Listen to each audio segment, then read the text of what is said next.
பயன்படுத்திய பின்பு தர்பூசணி கொடி நன்கு வளர்ந்துள்ளது. எனது பெயர் ஜெகன்குமார். நான் திருப்பதி மாவட்டத்தில் வசிக்கிறேன். நான் தனியார் நிறுவனத்தில் பணியாற்றி வருகிறேன். மதியத்திற்கு மேல் விவசாயம் செய்து வருகிறேன். நான் 1.5 ஏக்கர் அளவில் தர்பூசணி பயிரிட்டு விவசாயம் செய்து வருகிறேன். இதுவரை கெமிக்கல் மட்டுமே பயன்படுத்தி வந்தேன். கெமிக்கல் பயன்படுத்தியதால் எதிர்பார்த்த அளவில் மகசூல் கிடைக்கவில்லை.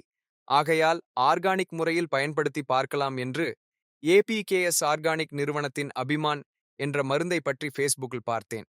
அவர்களை தொடர்பு கொண்டு பயிரின் நிலையை பற்றி கூறினேன். அவர்கள் அபிமான் பரிந்துரை செய்தார்கள். முதலில் அபிமான் வாங்கி பயன்படுத்தினேன். 15 நாளில் அபிமான் பயன்படுத்தினேன்.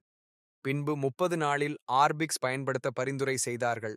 அதன்படி நானும் ஆர்பிக்ஸ் பயன்படுத்தினேன். நன்றாக இருக்கிறது. FL77 பயன்படுத்திய பின்பு பூக்கள் உதிர்வது குறைந்தது, காய் அதிகமாக இருக்கிறது.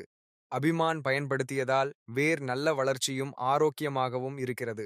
ஆர்பிக்ஸ் பயன்படுத்துவதன் மூலம் தண்டு வளர்ச்சியும் பூ